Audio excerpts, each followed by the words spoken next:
अस्सलाम वालेकुम and ji good morning मुझे तमाम व्यूवर्स के कीअं हो ख़ैरियत सां हो ख़ुशि आहियो ज़िंदगियूं कीअं आहिनि छा कुझु थी रहियो आहे छा कुझु अञा करिणो आहे।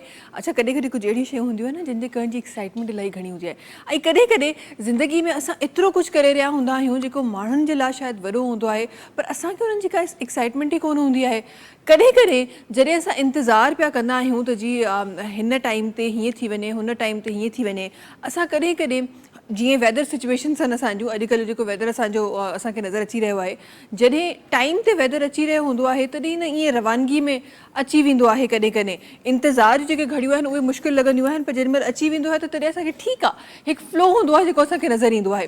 पर हा जॾहिं उहो न हूंदो आहे तॾहिं उनजी इंपॉर्टेंस असांखे ख़बर पवंदी आहे ऐं तॾहिं असां उन बारे में सोचींदा आहियूं। जॾहिं वेदर जी ॻाल्हि कजे थी त हिन वक़्तु जेको वेदर हली रहियो आहे न सिर्फ़ु कराची में ओवरऑल पाकिस्तान जी मां ॻाल्हि कयां हिन वक़्तु जेको वेदर हली रहियो आहे उन में ॾींहुं जेको आहे ऑल्दो असां नवंबर में एंटर थियण वारा आहियूं पर वरी बि ॾींहुं अञा बि शिदत सां गरम नज़र अचे थो ऐं काफ़ियुनि जॻहियुनि ते रातूं जेकियूं आहिनि उहे ॾाढियूं थधियूं नज़र अचनि थियूं। अच्छा जॾहिं हीअ कॉम्बिनेशन वेदर जो ईंदो आहे न जेको क्लाइमेट डिफरेंस जे करे असां वटि हीअ जेको कॉम्बिनेशन आयो आहे चवणु इहो आहे डॉक्टर्स जो त बि हीअ कॉम्बिनेशन जेको आहे उहो ॾाढो ख़तरनाक आहे स्पेसिफिकली फॉर दोज़ पीपल जेके हार्ट पेशेंट्स आहिनि या जिन खे ब्लड प्रेशर जा इशूज़ हूंदा आहिनि उन्हनि जे लाइ हीअ ॾाढो ख़तरनाक कॉम्बिनेशन आहे।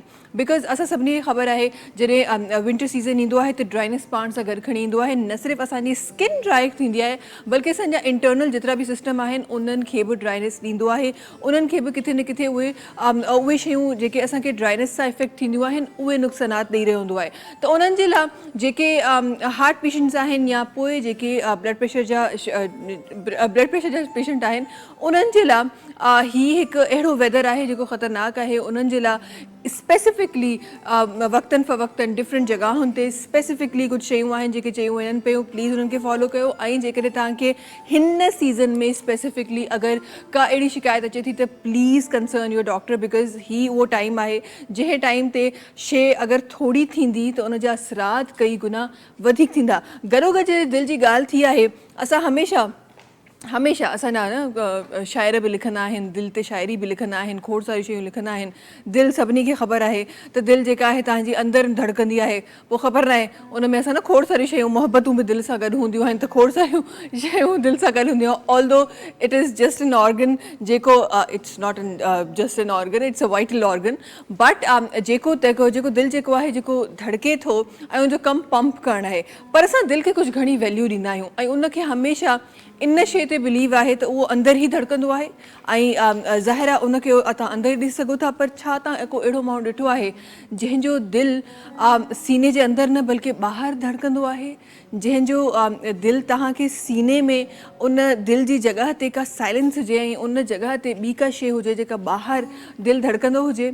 हिकु ॾाढो कामयाबु ऑपरेशन जेको साम्हूं आयो आहे जंहिंमें हिकु लेडी हुई जंहिंखे दिलि जी तकलीफ़ जो शिकायत हुई ऐं उहा उन टाइम ते पाण ड्राइव करे हॉस्पिटल वई ऐं उते वञी आई गेस यूएसए जो हिकु हॉस्पिटल हो उते वञी हुन का 6 घंटनि जी सर्जरी खां पोइ हिकु अहिड़ो सोल्यूशन निकारियो जंहिंमें असां पेस मेकर जी असांखे ख़बर आहे जेके नॉर्मली सर्जरीज़ थींदियूं आहिनि इलाही शायदि ॾिसण जे लाइ वॾियूं सर्जरीज़ आहिनि पर हिन सर्जरी जे साम्हूं इलाही नंढी सर्जरी हूंदी आहे उन जो ई कुझु ऑल्टरनेटिव कढियो जिथे उनजो दिलि स्टॉप थी वियो हुननि हिकु बैटरी ऑपरेटेड हिकु डिवाइस उनखे ॾिनो जेको पाण सां गॾु हमेशह खणी हलंदियूं आहिनि ऐं जेके उन्हनि जे अंदरि जेके सिस्टम आहिनि उन्हनि खे ब्लड जी जेको फ्लो आहे जेको बेसिकली दिलि जो कमु आहे उनखे बैटरी सां उन्हनि कमु करणु स्टार्ट करे ॾिनो बिकॉज़ हुनजो दिलि कमु न पियो करे। सो जी अहिड़ा ऑपरेशन्स बि थियनि पिया त न सिर्फ़ु दिलि जेको आहे उहो सीने में धड़कंदो बल्कि तव्हां सां गॾु हिकु डिवाइस हूंदी जंहिंमें तव्हांजो दिलि धड़की रहियो हूंदो। सो अहिड़ा बि ऑपरेशन थियनि पिया ख़बर न आहे सुभाणे कहिड़ियूं वॾियूं शयूं हूंदियूं जेके असांखे नज़र ईंदियूं ऐं जिन खां पोइ असांखे कामयाबी नज़र ईंदी जिथे दिलि ॿाहिरि आहे ख़बर न आहे ॿिया घणो न गुर्दा फिफड़ डिफरेंट शयूं मूंखे त ज़हन में अचनि पियूं छा अहिड़ो थींदो जेको असांखे ॿाहिरि नज़र ईंदो ऐं जंहिंखां पोइ इंसानी जेका ज़िंदगी आहे उहा आर्टिफिशियल तौर ते असांखे गुज़ारींदे ऐं गुज़रंदे नज़र ईंदी। इन सां गॾोगॾु हिकु ॿी ॾाढी ख़ूबसूरत शइ जेका मां पंहिंजे प्रोग्राम में शामिलु करणु चाहियां थी ही शायदि असां उन्हनि शयुनि खे कॾहिं कॾहिं असां परे पाण खां करे छॾींदा आहियूं असां पंहिंजी ज़िंदगी खे असां ॾाढो हिकु नॉर्मल हिकु ज़िंदगी वांगुरु असां वठंदा आहियूं, हिकु नॉर्मल शइ वांगुरु वठंदा आहियूं त हिकु नॉर्मल शइ आहे ऐं जेका बसि हली रही आहे, ॾाढो फॉर ग्रांटेड वठंदा आहियूं। पर बेसिकली अहिड़ा माण्हू जेके इन शइ सां तालुक़ु रखनि था, अहिड़ा माण्हू जेके उन तमामु शयुनि सां तालुक़ु रखनि था जेके तव्हांजा प्रॉब्लम्स आहिनि, तव्हांजा हार्ट इशूज़ आहिनि, तव्हांजा डिफरेंट इशूज़ आहिनि, उन्हनि इशूज़ सां तालुक़ु रखनि था। बेसिकली मूंखे लॻे थो ज़िंदगी जेका आहिनि उन जी वैल्यू सिर्फ़ु उन्हनि खे ई ख़बर आहे। हीअ आसान कमु न आहे, ॻाल्हाइण जे लाइ शायदि हिकु स्टोरी आहे, शायदि हिकु सक्सेस ऑपरेशन आहे जेको थियो आहे, पर इहा आसान ॻाल्हि न आहे त हिकु हार्ट जेको बैटरी ऑपरेटेड डिवाइस ते हली रहियो आहे ऐं जंहिं सां गॾु जंहिं इंसान सां गॾु हिकु ह्यूमन बीइंग सां गॾु हिकु ॿियो डिवाइस आहे जेको पाण सां गॾु खणी हलनि थियूं ऐं उन्हनि जे करे उन्हनि जी तमामु जेका खून जी रवानगी आहे उहा नॉर्मली थी रही आहे। सॉरी, प्रोग्राम जी तरफ़ अचूं था। हीअ नंढियूं वॾियूं ॻाल्हियूं जेका कॾहिं कॾहिं मूंखे ॾाढियूं इंपॉर्टेंट लॻंदियूं आहिनि, मां चाहींदी आहियां त तव्हां सां शेयर कयां। असां सां गॾु प्रोग्राम में हाशिम भाई तशरीफ़ फरमा हूंदा आहिनि। अस्सलाम वालेकुम हाशिम भाई, छा हाल आहे? वालेकुम सलाम। ठीक, ख़ुशि, अल्हम्दुलिल्लाह, तबियत ठीक ठाक? ज़बरदस्त। ही भला अॼु हे गेटअप किथां आयो आहे हाशिम भाई? ख़ैरियत आहे? केॾां वञिणो आहे? साम्हूं अची हुई कोटी। साम्हूं अची? हाँ। कंहिंजी शादी मां त कोन भॻायो? न ये वरतल आहे। वरतल आहे? अच्छा, वरतल आहे की गिफ्ट आहे? वरतल आहे यार। ये तो मां पंहिंजो पाण खे गिफ्ट कंदो आहियां। पंहिंजे पाण खे गिफ्ट? यार एक्चुअली इहो करणु खपे। लिटरली माण्हू सॼी दुनिया खे गिफ्ट कंदा आहिनि, कॾहिं कॾहिं माण्हू पंहिंजे पाण खे बि गिफ्ट करे न हाशिम भाई। जेका शइ वणे माण्हू खे पंहिंजे पाण खे गिफ्ट करणु खपे। उन में ई मज़ो आहे। उन में ई मज़ो आहे, बिल्कुलु। बिकॉज़ मां कॾहिं कॾहिं चवंदी आहियां असांजे लाइ केरु अगरि का सुठी शइ कंदो आहे त असांखे केॾी ख़ुशी थींदी आहे। असां हुनखे थैंक यू चवंदा आहियूं ऐं अगरि असां गिफ्ट ॾियणु चाहींदा आहियूं त असां गिफ्ट ॾींदा आहियूं। 10 दफ़ा जॾहिं हू वराए सां असांजे साम्हूं ईंदो आहे त 10 दफ़ा हुनखे रिगार्ड कंदा आहियूं। पर इंसान पंहिंजे पाण जे लाइ, पंहिंजी ज़िंदगी लाइ केॾो कुझु करे थो, पंहिंजी ज़िंदगी खे सुठी करण लाइ केॾो कुझु करे थो। कॾहिं पाण खे इंसान थैंक यू चयो आहे? न चयो। इहो हिकु अहिड़ो अमल आहे जेको हुजणु खपे न भाई। तव्हां पंहिंजे पाण लाइ, पंहिंजी ज़िंदगी खे बहितर करण लाइ कुझु कयो त पंहिंजी बॉडी खे थैंक यू चवणु सिखो, पंहिंजे हथनि खे, पंहिंजी अखियुनि खे, हर शइ खे थैंक यू चवणु सिखो त तव्हां इहो कमु कयो आहे। बस ही रब जी शुक्रगुज़ारी जेको अंदरि हूंदी न त उहो माना उन में ई शामिल थी थो वञे। बिल्कुलु बिल्कुलु ईअं आहे। जी महिमान सां गॾु जल्दी सां महिमान जी तरफ़ वञणु चाहियां थी ऐं अॼु सभिनी खां पहिरीं जेका पर्सनैलिटी सां गॾु तशरीफ़ रखे थी उहा अॼुकल्ह असांजी न सिर्फ़ु ख़वातीन बल्कि मर्द हज़रात जी बि ज़रूरत बणिजी वियूं आहिनि। ऐं फैशन हिकु अहिड़ी इंडस्ट्री आहे जंहिंमें जीअं असां पंहिंजी मीडिया जी इंडस्ट्री लाइ चवंदा आहियूं त वंस यू स्टेप इन त उनखां पोइ तव्हांजो जेका वापसी आहे उहा ॾाढी मुश्किल थी वेंदी आहे। सो फैशन इंडस्ट्री बि मूंखे ईअं लॻे थो, चाहे उहे जेके फैशन उन इंडस्ट्री सां तालुक़ु रखनि था या उन इंडस्ट्री खे पसंदि कनि था या फैशन खे पसंदि कनि था, अगरि तव्हां उन सां गॾु जुड़ी था वञो त पोइ वापसी ॾाढी मुश्किल हूंदी आहे। अॼु हिकु ॾाढी कामयाबु, ॾाढी ज़बरदस्त फैशन डिज़ाइनर सां गॾु तशरीफ़ फरमा आहिनि जेके न सिर्फ़ु फैशन डिज़ाइनर आहिनि, पाण ऑन्टरप्रेन्योर बि आहिनि। असां गॾु तशरीफ़ रखनि थियूं अज़रा बानो साहिबा। अस्सलाम वालेकुम। वालेकुम अस्सलाम। कीअं हो? ठीक आहियो? ख़ुशि आहियो? अल्हम्दुलिल्लाह। तबियत ठीक आहे? अल्लाह का शुक्र है। ज़िंदगी कीअं आहे अज़रा साहिबा? Very good, all good. माशाल्लाह माशाल्लाह, ज़बरदस्त। और हमेशा की तरह बड़ी खूबसूरत, बड़ी प्यारी लग रही हैं आप। Thank U. ये तो आपकी नज़र है, हमेशा ही बहुत प्यार से और बहुत ही दिल से मिलती हैं, मुझे बहुत अच्छा लगता है। बहुत शुक्रिया, बहुत शुक्रिया। लेकिन आप भी इतनी खूबसूरत, इतनी प्यारी। मुझे पहले तो ये राज बताएं, ये दिन ब दिन जो लोग कहते हैं ना कि लोग आगे बढ़ रहे हैं उम्र, मुझे तो लग रहा है आपके पीछे जा रही है। ये क्या हो रहा है? भाई ये हो रहा है कि जितना आप पॉजिटिव रहें, हाँ, और जितना ज़िंदगी से पॉजिटिव रहना सीखें, इंसान लर्न करता है ना सारी ज़िंदगी में जो उसने जर्नी गुजारी होती है उसमें वो लर्न करता है ना। तो हाँ। जो उसने लर्न किया है, तो मैंने ये लर्न किया है कि आप हमेशा पॉजिटिव रहें।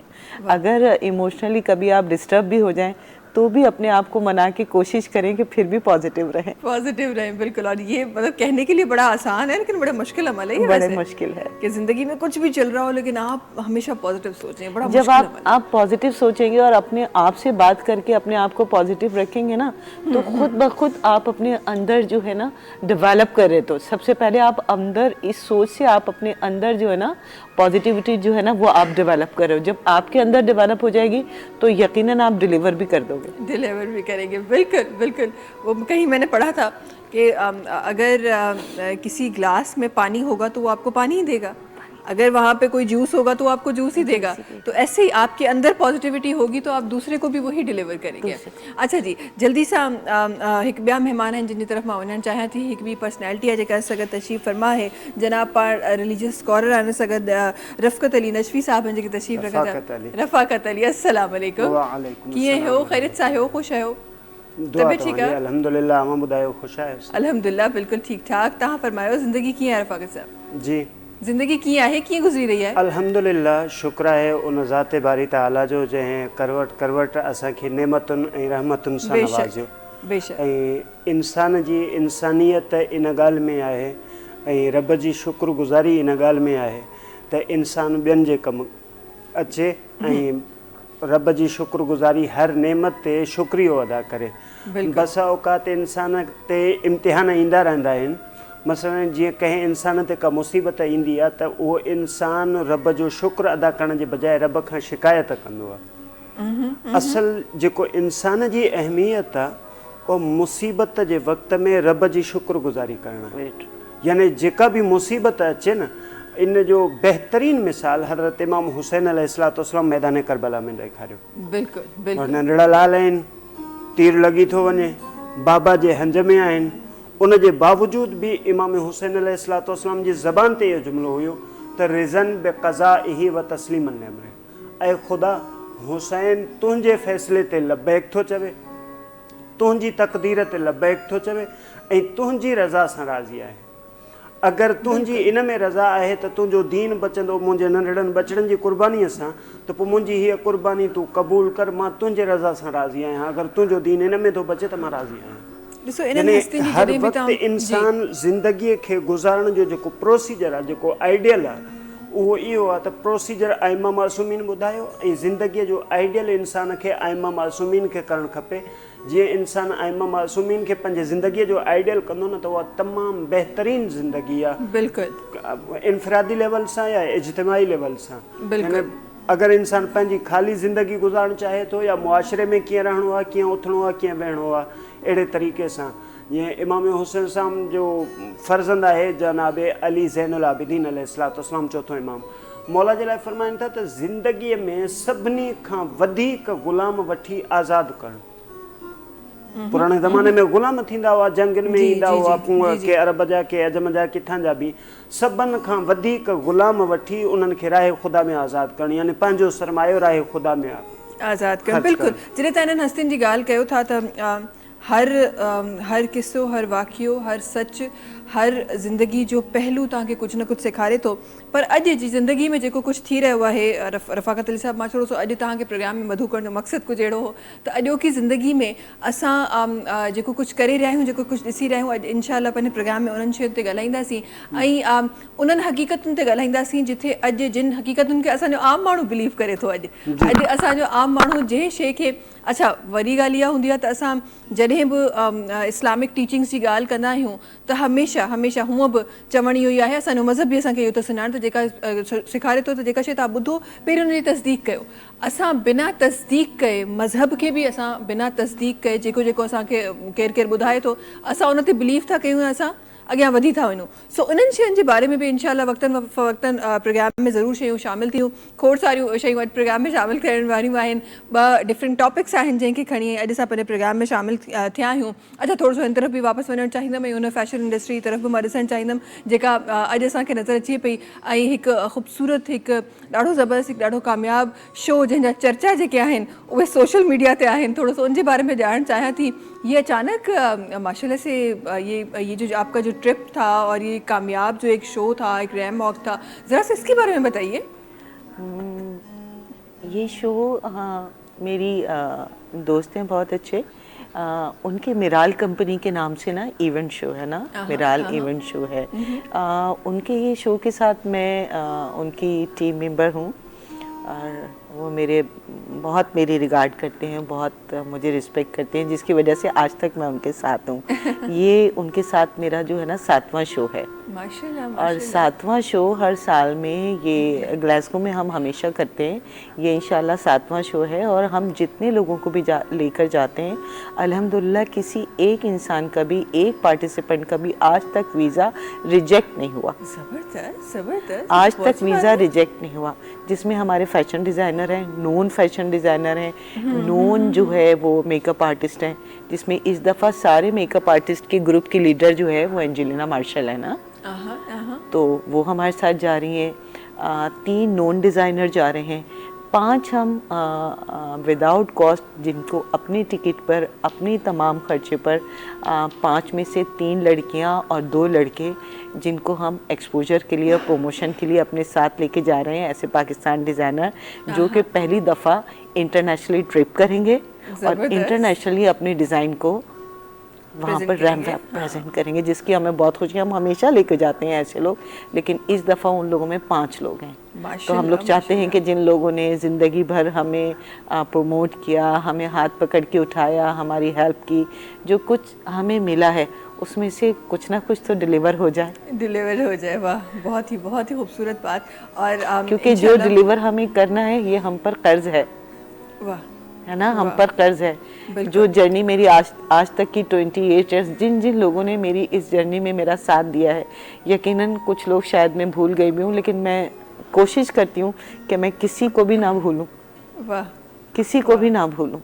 ज़बरदस्त, बहुत ही खूबसूरत बात, बहुत ही प्यारी बात कही है आपने। जल्दी सा एक ब्रेक जो टाइम है वापस अची इन्हनि खूबसूरत ॻाल्हियुनि सां पंहिंजे प्रोग्राम खे सजाईंदासीं। वक़्तु थियो आहे ब्रेक जो, तव्हां सां मुलाक़ात कयूं था नंढी कमर्शियल ब्रेक खां पोइ।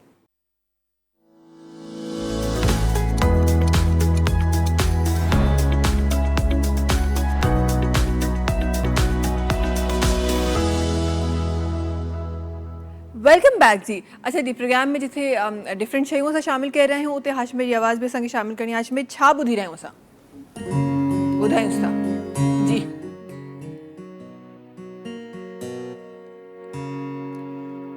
कभी मैं सोचता हूँ कुछ न कुछ कहूँ, फिर ये सोचता हूँ क्यों ना चुप रहूं।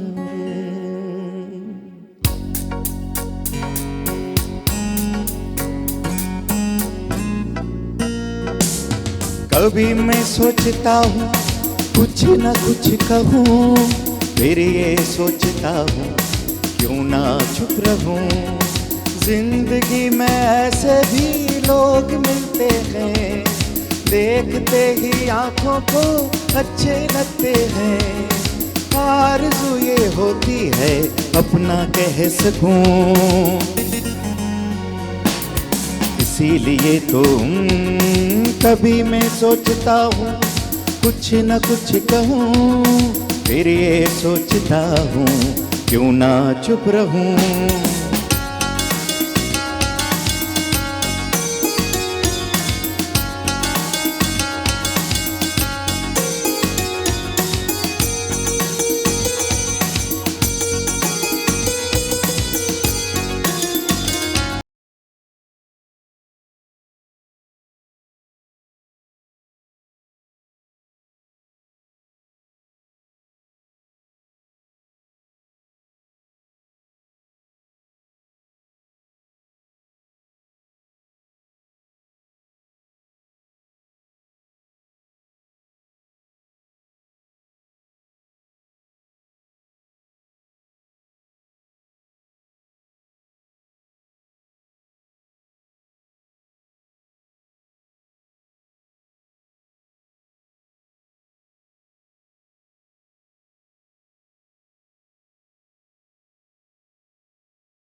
छोटी छोटी सी बातें कभी जब याद आती हैं, वो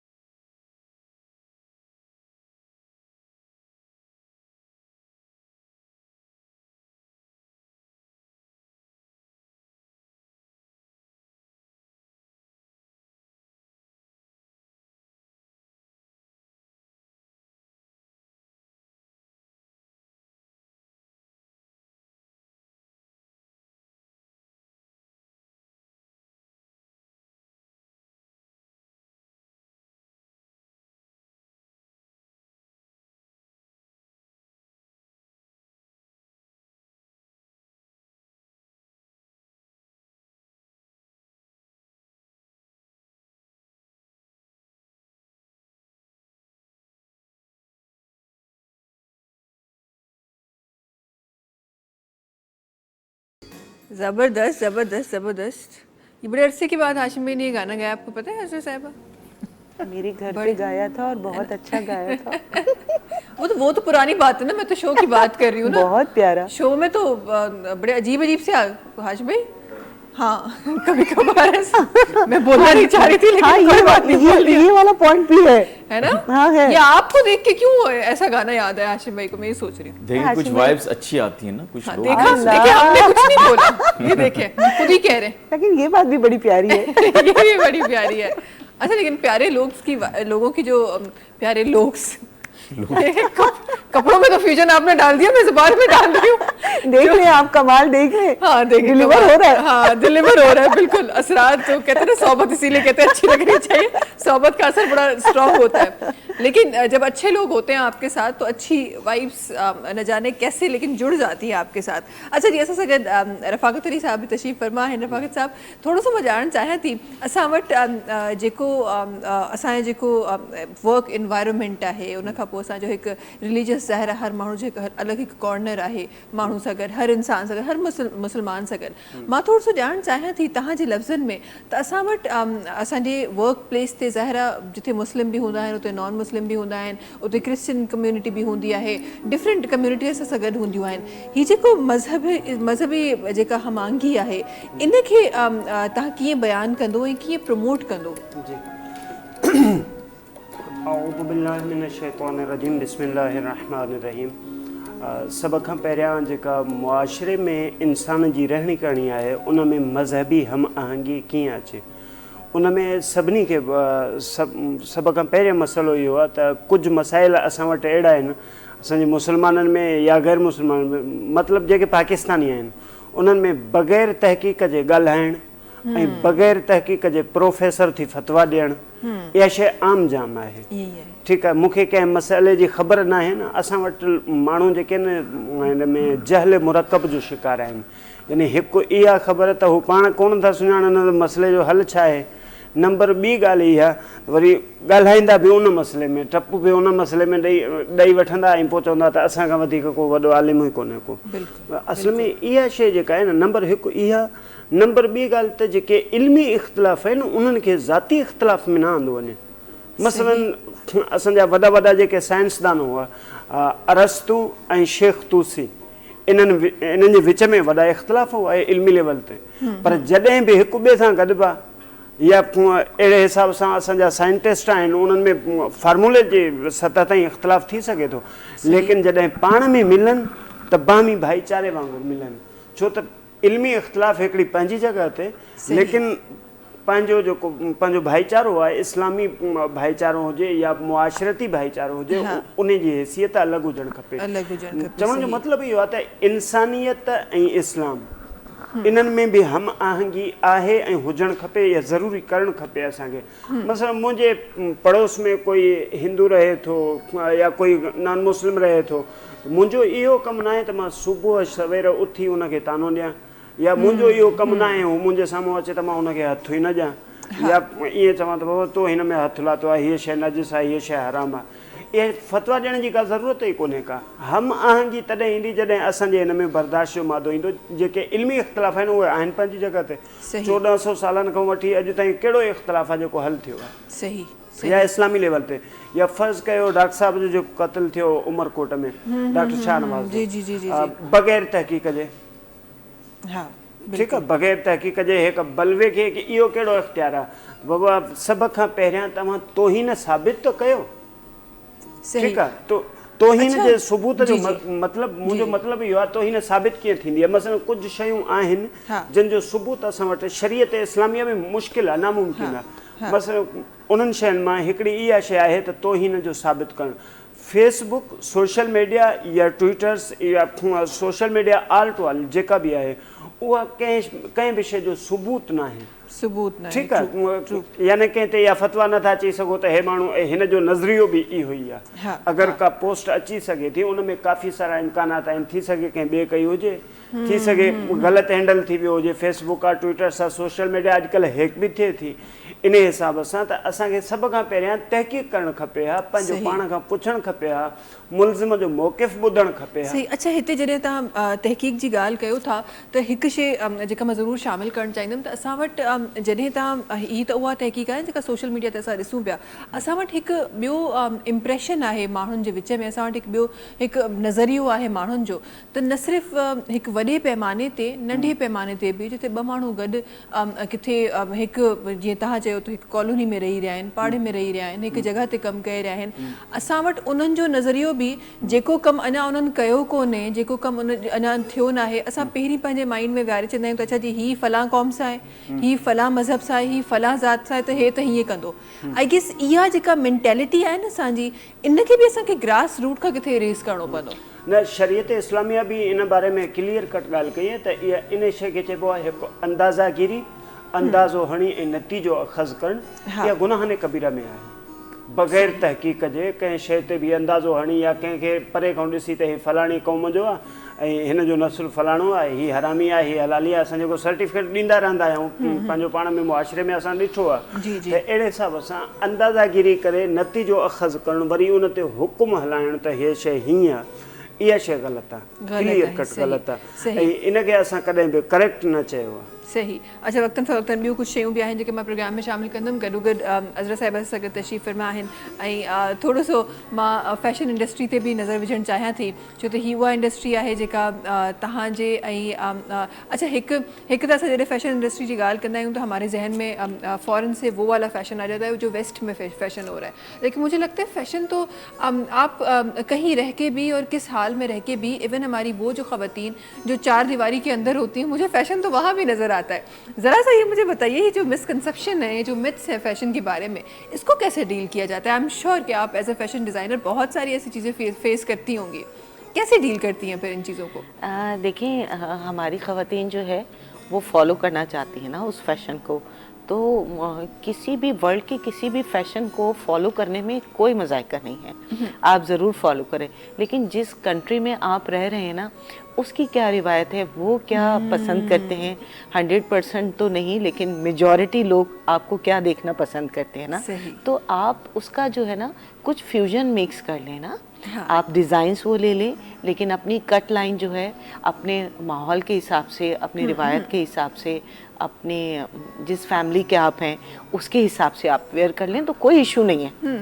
सही सही। और आजकल तो ये सोशल मीडिया और डिज़ाइनिंग की वजह से हमारी ख़वातीन में, बच्चियों में इतनी अवेयरनेस आ गई है कि ये कोई मुश्किल काम नहीं रहा। हाँ हाँ, ये इसको अपने हिसाब से बनाना कोई मुश्किल नहीं रहा। कोई बहुत ज़रूरी नहीं है कि आप बहुत बड़े डिज़ाइनर्स के कपड़े ख़रीदें और बहुत जो है ना वो महंगे कपड़े ख़रीदें, ये अब कोई ज़रूरी नहीं रहा। वो महंगे कपड़े जो हज़ारों के हैं, 80,000 के, 70,000 के, यकीन मिडिल क्लास वो प्राइस अफोर्ड नहीं कर सकती, बिल्कुल नहीं कर सकती। और आप देखें हमारा मुल्क तो एक तरक्की याफ्ता मुल्क है ना, वो तो स्ट्रगल कर रहा है ना। हाँ।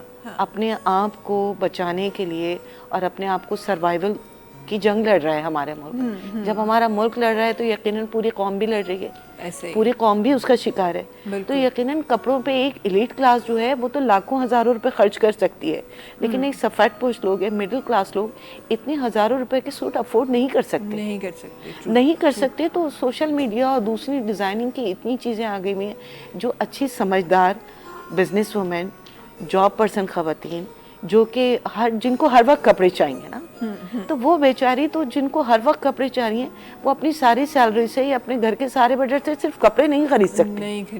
बिल्कुल, ये एक बिल्कुल नेचुरल बात है और जेन्युइन बात है, कोई ऐसी बात नहीं है इसमें, सही नहीं है। तो इतनी फैशन की अवेयरनेस हो गई है इंटरनेशनल, आप गूगल निकाल के देख लें, आप यूट्यूब निकाल के देख लें, आप दूसरी वेबसाइट्स पे चले जाएं, तो आपको कुछ ना कुछ ऐसी चीज़ें मिल जाती हैं जिनको मिक्स करके आप अपना बहुत अच्छा ड्रेस बना सकती हैं। बिल्कुल बिल्कुल ऐसे ही। अच्छा, जहाँ आपने अफोर्डेबिलिटी की बात की है और हमारे आम तबके की बात की है, मैंने पाकिस्तानी ब्रांड्स, हम चले बाहर की ब्रांड्स की तो अलग बात है, पाकिस्तानी ब्रांड्स की मैं बात कर रही हूँ। जब आप जाएं ब्रांड्स पे तो आपको कोई भी आम कुर्ती भी 5-6 हज़ार से कम नहीं मिलती आजकल के दौर में। वो मतलब वो बिल्कुल ही कोई निहायत ही सिंपल कोई कुर्ती होगी ना, वो आपको जाके 5-6 हज़ार में मिलेगी।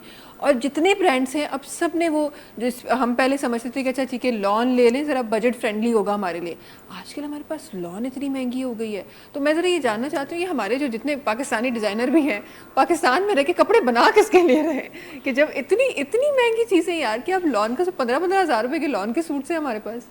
पता है, मैं आपको एक बात बताऊं, हमारा मुल्क सर्वाइवल कंडीशन में है, हमारे लोगों के पास इतना पैसा नहीं है, लेकिन पता नहीं क्यों हम दिखावे के लिए और ब्रांड कॉन्शियस बिला वजह इतना हो गए हैं कि वही कुर्ती जो आपको 5000 की मिलती है, आप अनस्टिच लें जिस पे हल्की सी एम्ब्रॉयडरी हो, या आप लेस वाली शॉप पर जाएं, आप 300-400 रुपए की अच्छी सी बिल्कुल नफीस सी बारीक लेस लें, और 1000 का उसको स्टिच कराएं, आपको वही 5000 की कुर्सी आपको 2800 की 3000 की पड़ जाएगी। बिल्कुल। तो बहुत सारी ख़वातीन ऐसी हैं जिनको ये अवेयरनेस है और जो समझती हैं कि अगर हमारा बजट 3 लाख का है, 2 लाख का है, तो हमें 25,000 रुपये महीने के अपने कपड़ों पे खर्च नहीं करने।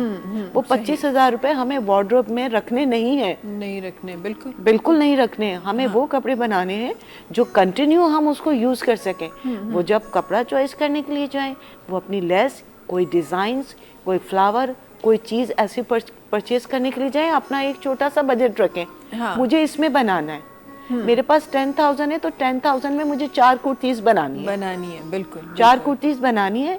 4 कुर्तीज़ मेरी वार्डरोब में रहेंगी और वो कुर्तीज़ होंगी जो मैं हर 15 दिन के बाद, 20 दिन के बाद, 1 महीने के बाद दोबारा उसको वेयर करूँगी। सही। तो ये 5000 में हर 3-4 महीने में इसको मैं यूज़ करूँगी कि मैंने 5000 इस पे लगाए हैं तो मैं इसको, अच्छा आई डोंट नो सब मेरी बात से एग्री होते हैं या नहीं, लेकिन मेरी ऐसी सोच है। नहीं, ऐसे और होना भी ऐसा ही चाहिए, और है ना, तो मेरी ऐसी सोच है। मुझे ये कहने में और ऐसे करने में मुझे कोई मजायका नहीं लगता। हाँ, वो कहते हैं ना कि अपनी चीजें भाई रिपीट करने में क्या ही बुराई है, क्या ही बुरा है। हाँ, क्यों हमारी खवातीन ने इसको अना का मसला बना लिया है कि ये चीज एक दफा ली थी तो ये तो सबने देख ली है। अरे भाई, सो व्हाट, अगर सबने देख ली तो क्या ये खराब हो गई? देखने से क्या, हाँ अगर खराब हो गई है तो मत पहने। हाँ, अगर खराब हो गई ठीक है, वो एक अलग कोई बात नहीं ना, वो आप डिस्कार्ड कर दें, किसी ऐसे को दे दें जो वेयर कर सकता है। और ज़रूर अपनी चीज़ों में, अपने घर की चीज़ों में, ख़ास तौर पे अपने वार्डरोब की चीज़ों में इस बात का ख़ास ख्याल रखें कि जो चीज़ें आप वेयर नहीं करते आप उसको डिस्कार्ड करने में या किसी को देने में बिल्कुल देर मत लगाएं। बिल्कुल आप ज़रूर उसको दे दीजिए जिसके काम आ सकते हैं। अच्छा, ये इसका जो देने का जो तरीका है ना, वो भी डिफरेंट तरीके हैं लोगों के जहन में, और आई एम श्योर आपके जहन में भी बहुत सारे तरीके होंगे।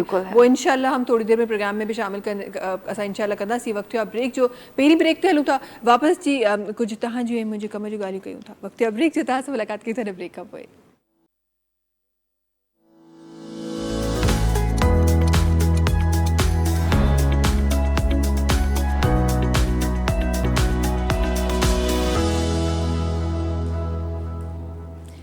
वेलकम बैक जी।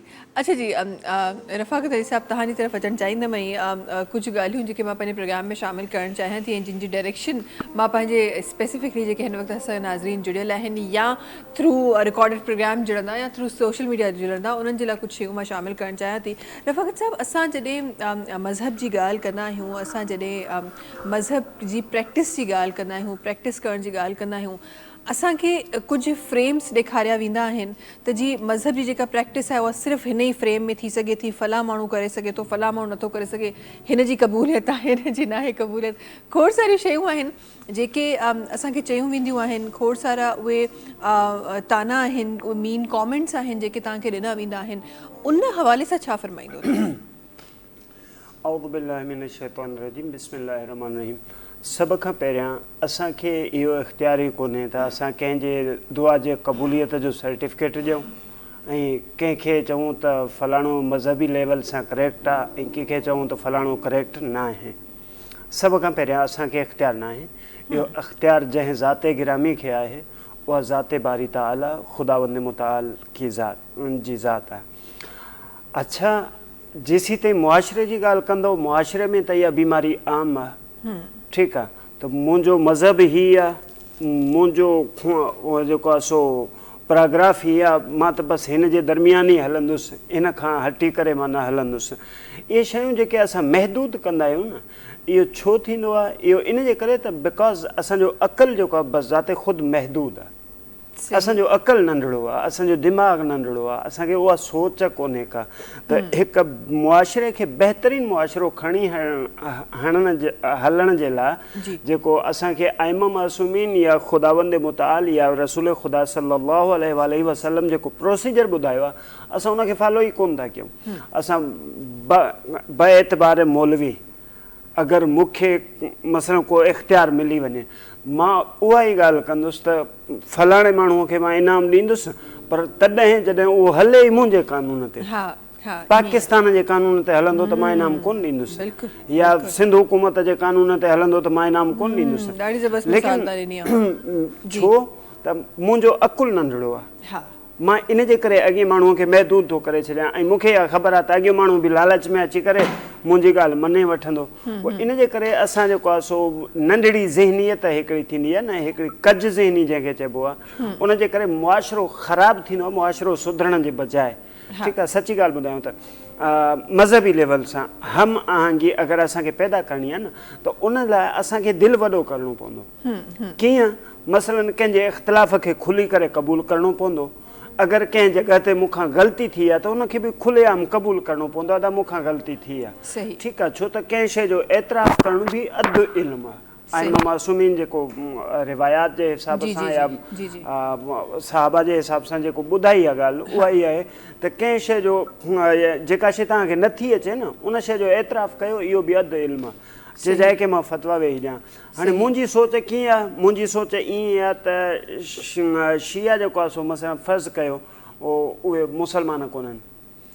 सामे वारे जी ज़हनियत उहा आहे, उहो चवंदो त शियनि खे छॾियो बाक़ी सभु मुसलमान आहिनि। परे जी ज़हनियत उहा आहे त सुन्नी ऐं बरेलवी बि मुसलमान कोन्हनि, शियनि खे बि इन्हनि सां गॾु आयो। हुनखे चवंदासीं फलाणो त ग़ैर मुस्लिम आहे, उहो त वेंदो ई जहन्नुम में। ठीकु आहे, चइजाए की असां गॾिजी करे हिकु अख़लाक वारो मुआशिरो तश्कील ॾेई पिया सघूं, पर असांजी कज ज़हनी जंहिंखे चइजे न, कुंद ज़हनी, उन जे करे असां पंहिंजो मुआशिरो ख़राबु कयोसीं। जॾहिं मुआशिरो ख़राबु कयोसीं त साम्हूं वारो मुंहिंजी ॻाल्हि एक्सेप्ट ई न कंदो। जॾहिं हिकिड़ो ज़िद्दियत में अची वेंदो, अनानियत में अची वेंदो, उहो मुंहिंजी ॻाल्हि एक्सेप्ट कीअं कंदो?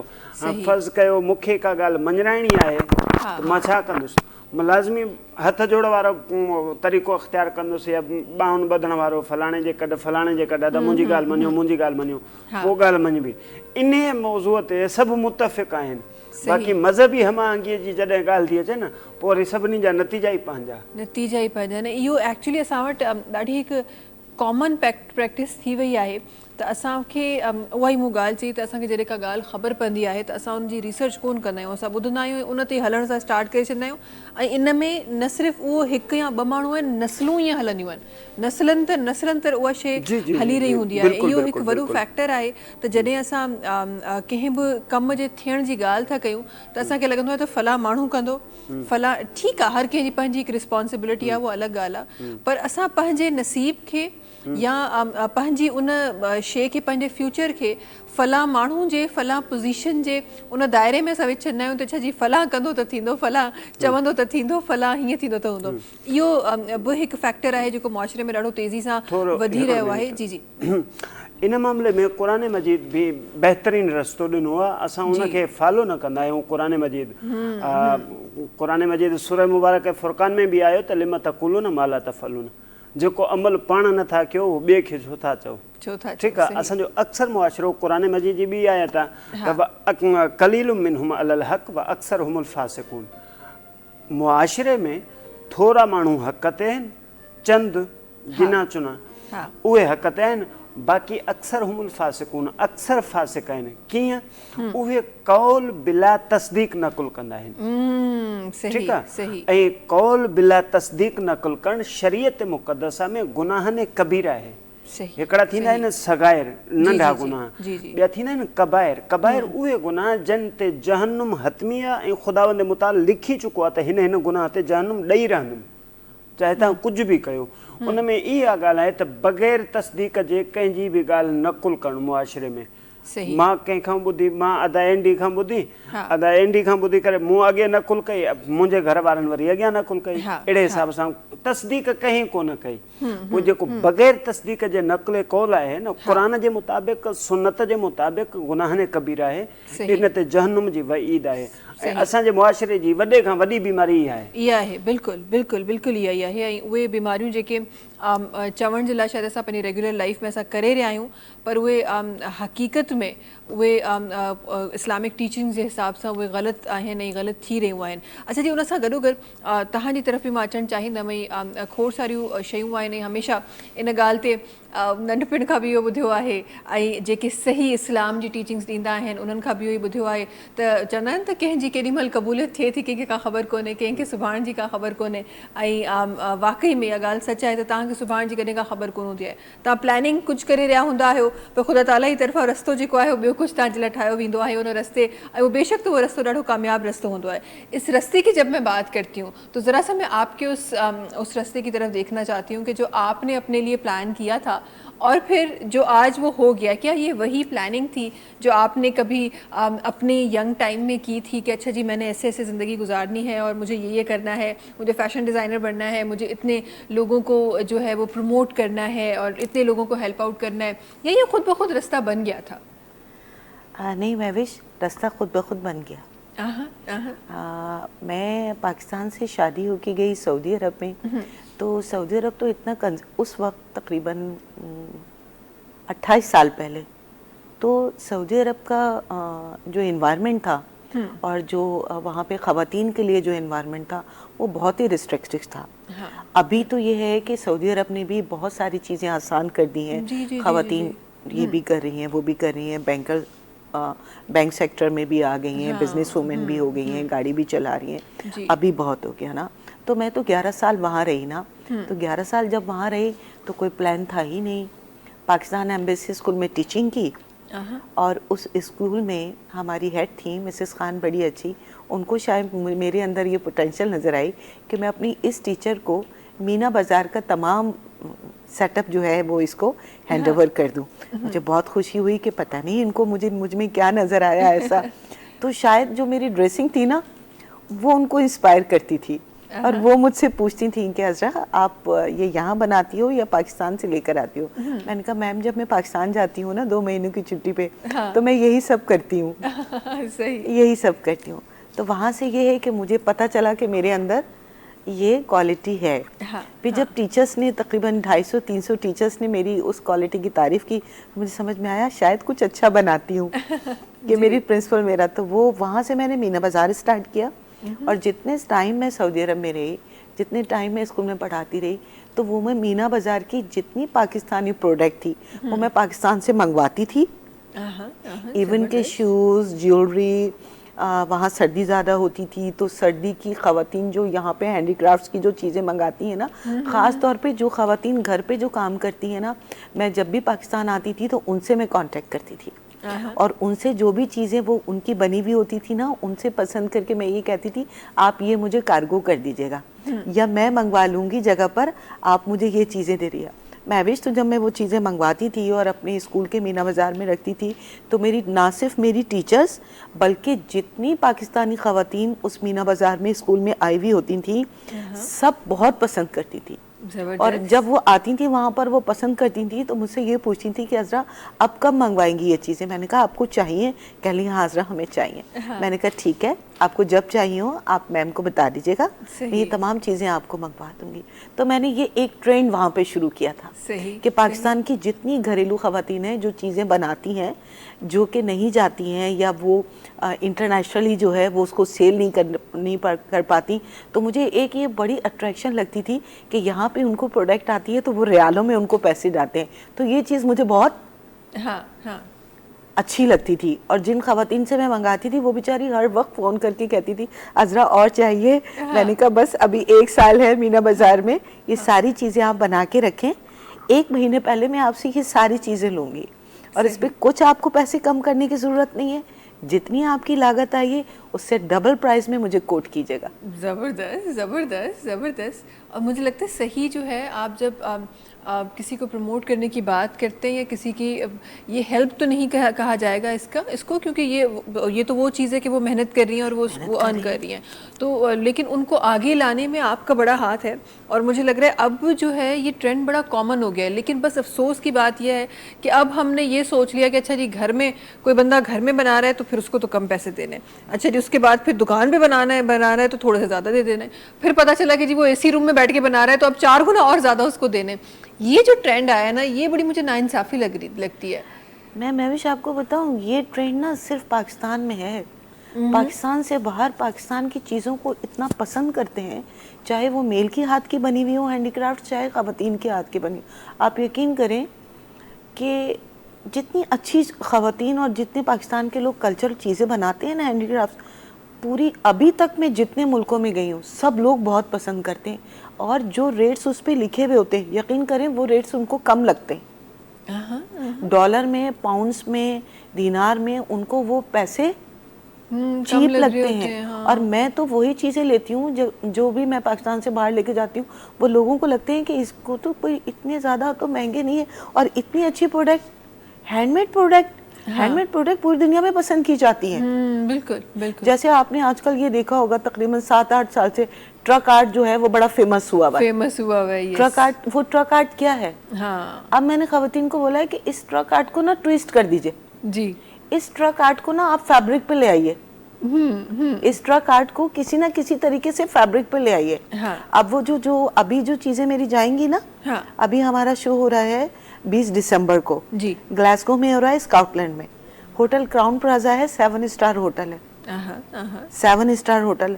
और आपको पता है कि यहाँ के लोग जो वहाँ पर गए में वो अपनी इंटरटेनमेंट्स देखते हैं कि चले भाई $200 का भी अगर टिकट है तो वहाँ पे अज़रा आ रही है, अज़रा जैसे दूसरे पाकिस्तानी प्रोडक्ट देखने को मिलेगी। हाँ सही, पाकिस्तानी चीजें जी देखने को मिलेंगी। जी। पूरी दुनिया से ज्वेलरी आ रही है महविश, लेकिन पाकिस्तान में हैंडमेड ज्वेलरी जो बना रही है खवातीन या मेल जो बना रहे हैं, आप यकीन करें कि उस स्टॉल पर बहुत रश होता है। हाँ।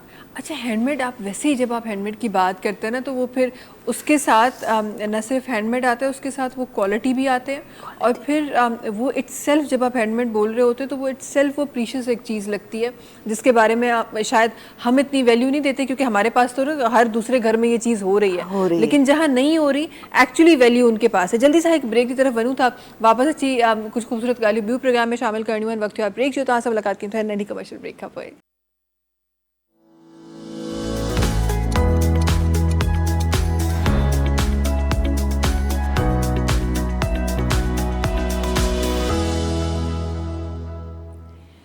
वेलकम बैक जी। अच्छा जी, गालियों खोड़ सारी थी रही हुआ है, रफ़ाकत साहब अगर तशरीफ़ फरमाएं। रफ़ाकत साहब, थोड़ो सो मां ज़रूर पंहिंजे प्रोग्राम में इहो भी शामिल कयां त असां वटि जॾहिं तव्हां मज़हब जी ॻाल्हि कंदा आहियो, जॾहिं तव्हां रिलीजियस हुअण जी ॻाल्हि कंदा आहियो, औरत जे हुकूक जी भी मूंखे लॻे थो उन सां गॾोगॾु ॻाल्हि करणु इलाही ज़रूरी आहे, ऐं उन जे बारे में ॻाल्हाइणु इलाही ज़रूरी आहे, उन जे पस मंज़र ते नज़र रखणु इलाही ज़रूरी आहे।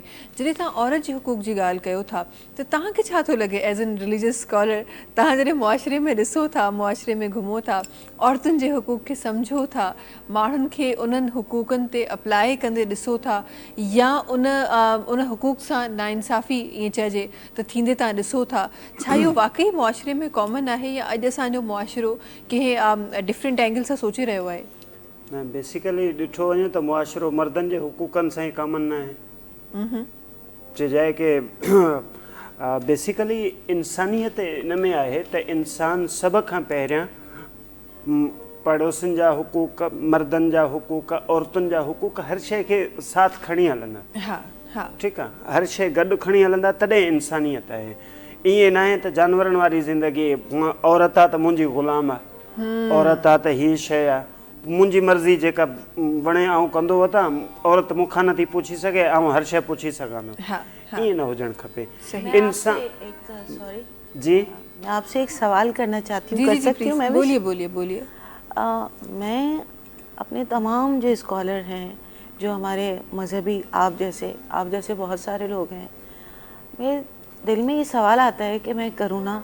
बड़ी अच्छी बात है आज आप मेरे सामने बैठे हैं, तो क्या मैं आपसे वो सवाल कर लूँ? जी जी, थोड़ा आवाज़ करके, आवाज़ हाँ थोड़े जोर से आप मुझे बता दीजिए, मैं बता देती हूँ। मैं वो आपसे ये सवाल करना चाहती हूँ कि हमारे मुल्क के जितने भी ये मजहबी लोग हैं ना, तो आया हमारे जितने भी मजहबी लोग हैं ना, उसमें 90% मेल हैं, मजहबी स्कॉलर्स में 10% सिर्फ खवातीन हैं। तो मैं आपसे ये सवाल करना चाहती हूँ कि हमारे जितने भी ये मजहबी लोग हैं, ये क्यों औरतों के लिए मर्दों को ये नहीं बताते और इसका प्रचार हमारे पाकिस्तान में नहीं करते कि औरतें भी काम कर सकती हैं और औरतें किस तरह काम कर सकती हैं हमारे मज़हब के हिसाब से, और इस चीज़ को मर्दों में अवेयरनेस दें कि जब औरत काम करती है तो उसके क्या मसाइल होते हैं। और हमारे यहाँ के वो चाहे फादर हो, चाहे हस्बैंड हो, चाहे भाई हो, तो उसका क्या कॉपरेशन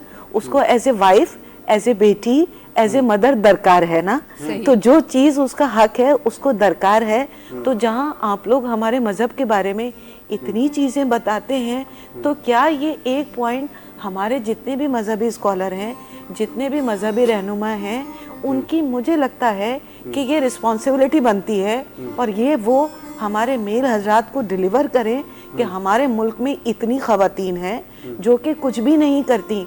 दुनिया भर में ख़वातीन अगर 70% हैं तो आपको 65 वर्किंग वुमेन मिलेंगी, अगर 90% हैं तो 85%। हमारे मुल्क में ये रुझान बहुत कम है।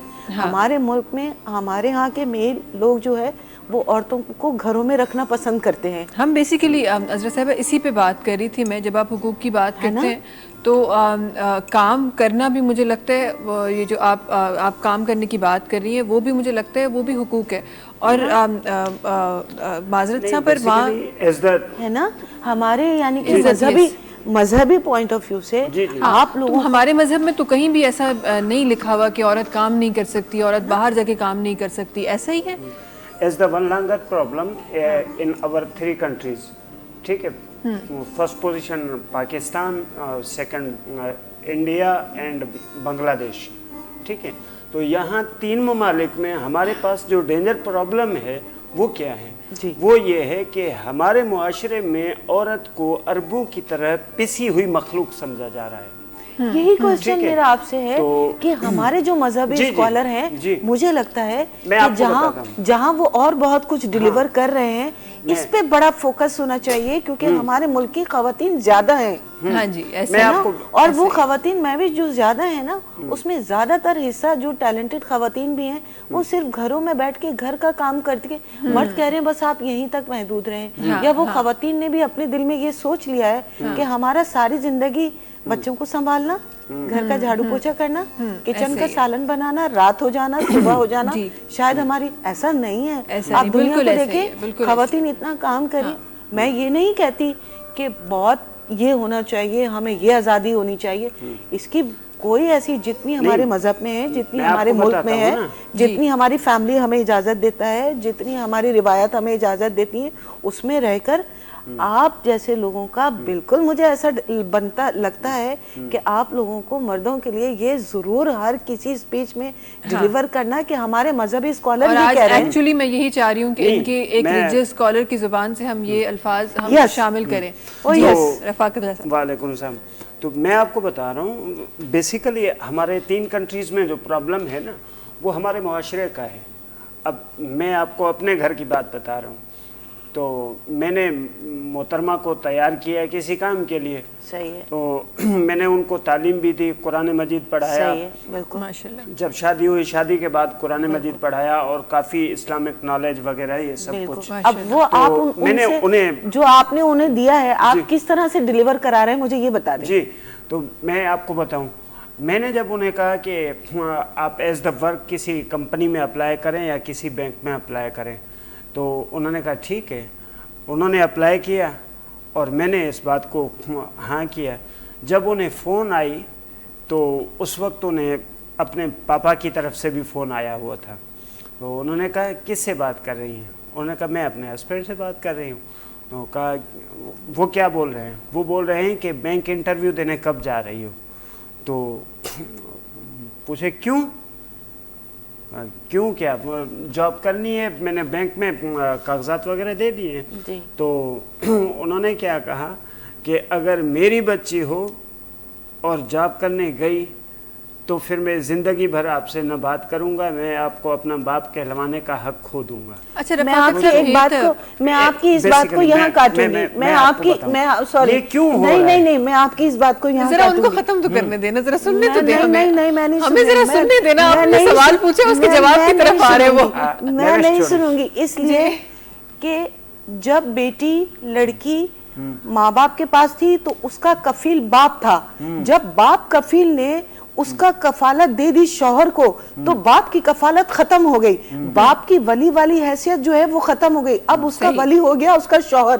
تو جب ولی ہو گیا اس کا شوہر تو ولی کے پورے رائٹس ہیں کہ وہ اپنی بیوی کو اجازت دے یا نہ دے. لیکن مجھے لگتا ہے کہ ہمیں ایک اس پہ بات نہیں کرنی چاہیے کہ انڈیویجول یا کسی پہ پرسنل ہمیں ٹارگٹ نہیں کرنا چاہیے. معاشرے کی بات ہمیں یہاں پہ کرنی چاہیے. معاشرے میں جو ہو رہا ہے, معاشرے میں میجورٹی کیسز یہ ہیں کہ آپ کو ہسبینڈز روکتے ہیں, فادر نہیں روکتے آپ کو, ہسبینڈ زیادہ معاشرے میں کہ بیٹا اور جو بھائی اور ہسبینڈز ہوتے ہیں وہ زیادہ روکتے ہیں, فادر پھر بھی سپورٹ کرتے ہیں, زیادہ ریسٹرکشنز لگاتے ہیں. ہاں, تو ذرا سا معاشرتی طور پہ رفاقت صاحب جی کا میں پوچھنا چاہا بھی تھوڑا سا معاشرتی طور پہ پرسنل ایکسپیرینس تہاں شیئر کयो. Thank you so much انجلا.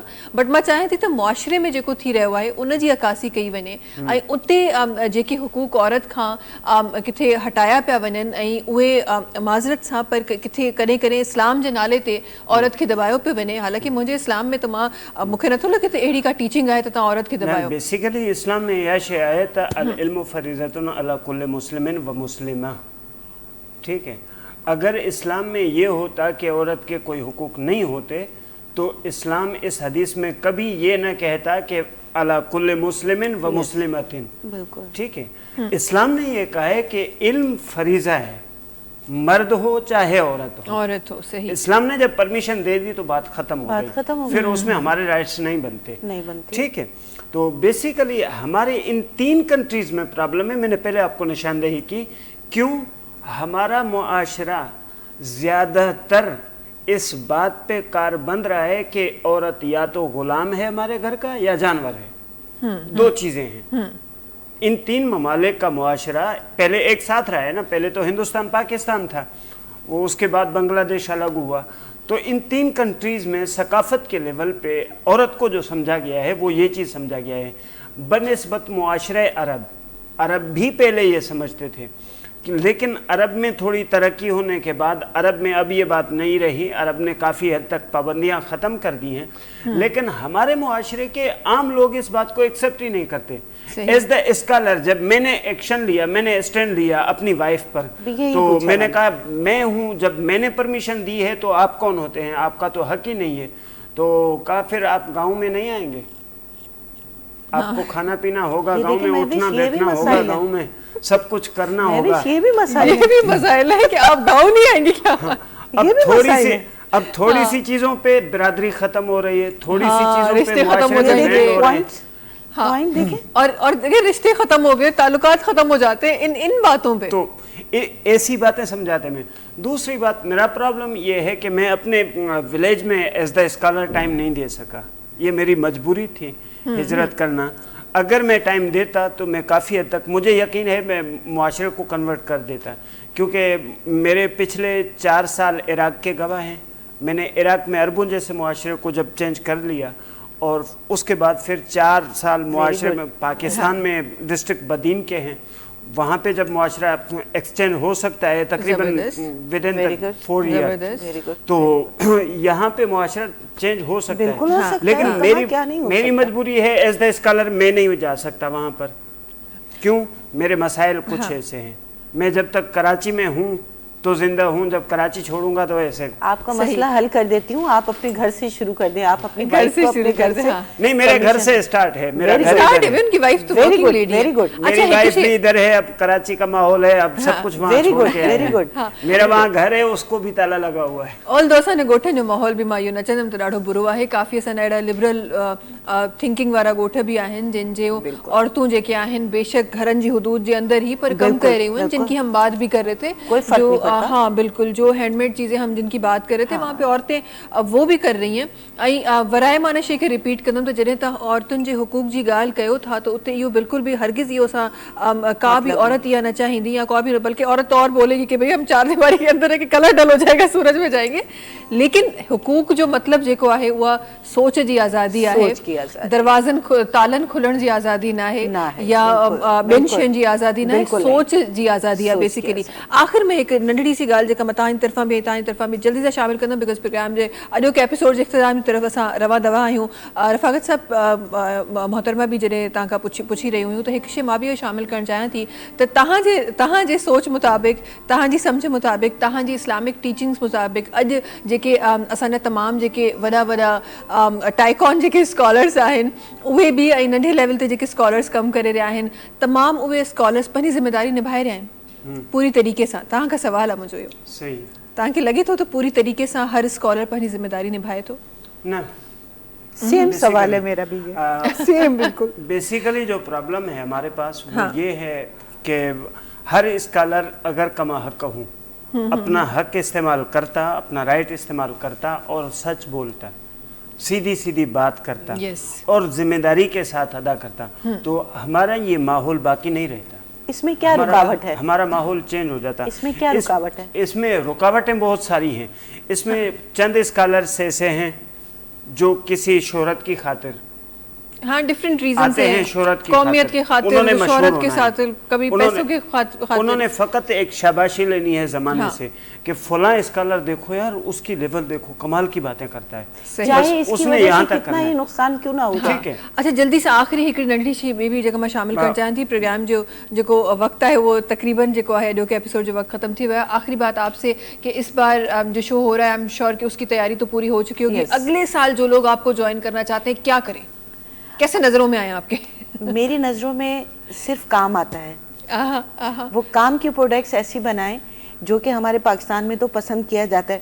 कोशिश करें कि लोग पाकिस्तान से बाहर, चाहे कनाडा हो, चाहे अमेरिका हो, चाहे साउथ अफ्रीका हो, चाहे लंदन हो, चाहे दुबई हो, चाहे ओमान हो। अब तो ओमान और ये मुल्क भी हमारे पाकिस्तान के फ्यूजन चीज़ों को और हैंडमेड चीज़ों को, जो पसंद यहाँ से करते हैं, फैब्रिक बिल्कुल, और एम्ब्रॉयडरी और उस पर जो स्टोन लग रहे हैं और जो डिज़ाइनिंग हो रही है, उसको बेइंतहा पसंद कर रहे हैं। हाँ, तो लोग यहाँ पर जो काम कर रहे हैं और सही। वीडियोस से इंटरनेशनल ग्लोबल वेबसाइट पे जाके देखें कि कौन सी चीजें लोग पसंद कर रहे हैं। सही। जो खवातीन घर में कर सकती हैं वो घर में करें, कहीं हाँ। पर भी कर सकती और हैं, फिर आपको approach कोई करें। क्राइटेरिया नहीं है, ठीक है। जहां भी कर सकती हैं, ठीक है। पर करें जरूर। ठीक है। और फिर आपको अप्रोच करें अगर उन्होंने Approach नेक्स्ट ईयर इस तरह के किसी प्रोग्राम में, इस तरह के किसी शो में पार्टिसिपेट हमारा करना है, प्रॉमिस ठीक है कि हमको ये, हमें जब ऐसी प्रोडक्ट नजर आएंगी हाँ। जो वो लोग बहुत पसंद करते हैं, तो कोई रुकावट नहीं होगी उनके लिए। ज़बरदस्त ज़बरदस्त। थैंक यू सो मच तव्हां ॿिन्ही जो प्रोग्राम में शामिल थियण जो। आख़िर में जल्दी सां हाशिम भाई जो आवाज़ सां शामिल करे नाज़रीन, तव्हां सां मुलाक़ात इंशाल्लाह वरी सुभाणे कंदासीं। तेसि ताईं सभिनी खे ॾींदा इजाज़त। अल्लाह हाफ़िज़।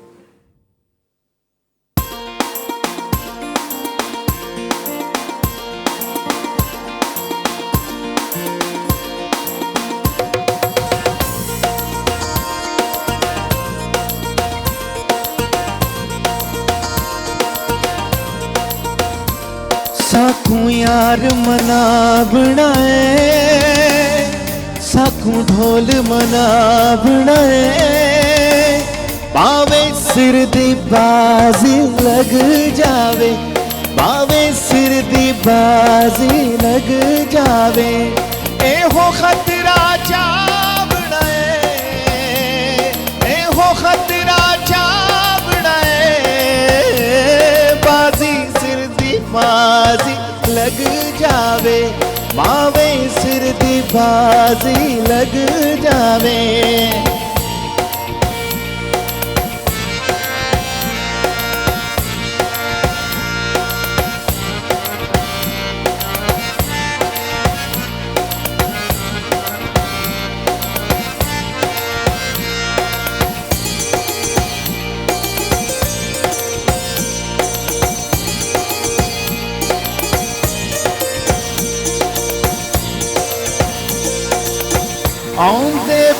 बाजो निभदी न मेरी सारे हीले लागण सा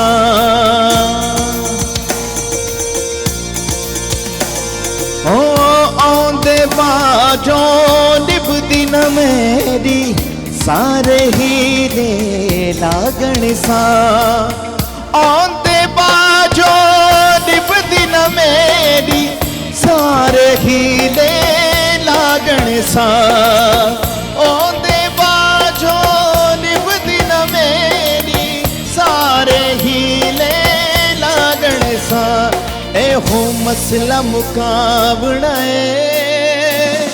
ए हो मसला मुकाबला बावे सिर दी बाजी लग जावे बावे सिर दी बाजी लग जावे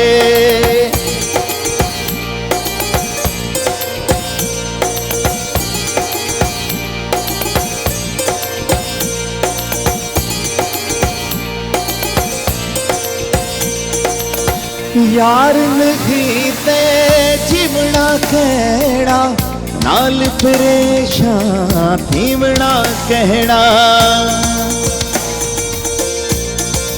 हो यार नहीं ते जीवना कहना नाल परेशान थीवना कहना यार नहीं ते जीवना कहना नाल परेशान थीवना कहना यार नहीं ते जीवना कहना नाल परेशान थीवना कहना अज बख्त लड़ा बनाए अज बख्त लड़ा बनाए बावे सिर दी बाजी लग जावे बावे सिर दी बाजी लग जावे ए हो खतरा चावड़ाए ए हो खतरा चावड़ाए बावे सिर दी बाजी लग जावे बावे सिर दी बाजी लग जावे साखू यार मनावड़ाए साखू डोल मनावड़ाए बावे सिर दी बाजी लग जावे बावे सिर दी बाजी लग जावे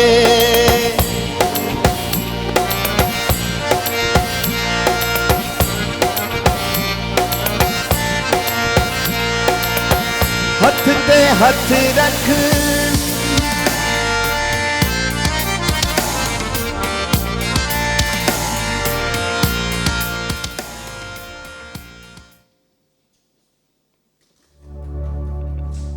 सही